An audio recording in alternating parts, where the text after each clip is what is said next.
உங்கள் சத்யாவில் குளு குளு ஏசி ஆஃபர். முதலமைச்சர் விஜயும் நானும் ஒரே கல்லூரியில் படித்தவர்கள். ஆனால் அரசை நடத்துவதில் திமுக தான் சீனியர்ஸ் என்று எதிர்க்கட்சித் தலைவர் உதயநிதி ஸ்டாலின் பேசியுள்ளார். இன்று சட்டப்பேரவையில் பேசிய அவர் தமிழ்தாய் வாழ்த்து 2ஆம் இடத்திற்கு கூட தள்ளப்படக்கூடாது எனவும் வலியுறுத்தினார்.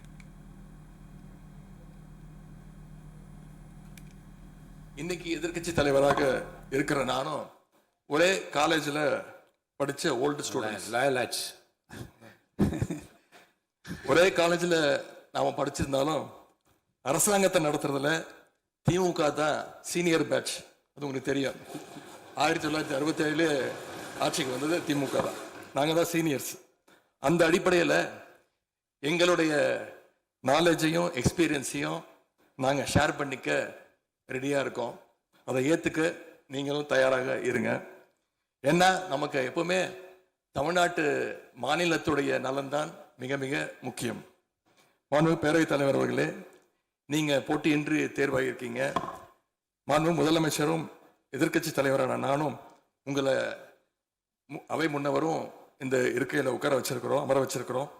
இன்னைக்கு உங்கள் கையை பிடிச்சி அழைச்சிட்டு வந்து உட்கார வச்சிருக்கிறோம். இனி எங்கள் 2 தரப்பையும் நீங்கள் தான் கையை பிடிச்சி அரவணைச்சு கோவம் இல்லாமல் கோவப்படாமல், நீங்கள் கோவப்பட மாட்டீங்கன்னு தெரியும். உங்களை கோவப்படுத்துகிற மாதிரி எந்த செயலையும் நாங்கள் செய்ய மாட்டோம். சட்டமன்ற ஜனநாயகத்தில் ஆளுங்கட்சி காதுகளாகவும் எதிர்கட்சி குரலாகவும் இருக்க வேண்டும். அதில் தான் இந்த அவையுடைய பெருமை நிச்சயம் அடங்கியிருக்கு. ஆகவே ஏற்கனவே உங்களுடைய அரசனுடைய பதவியேற்பு விழாவில் நடந்த அந்த சம்பவம், அந்த தவறு மீண்டும் இந்த பேரவையில் நடப்பதற்கு நீங்கள் அனுமதிக்க கூடாது. நாங்கள் அனுமதிக்க மாட்டோம்.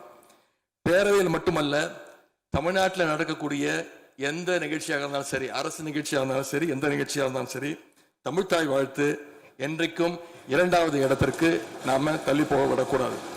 இந்த அரசு அதற்கு அனுமதிக்க கூடாது என்று நான் இங்கே கேட்டுக்கொள்கின்றேன்.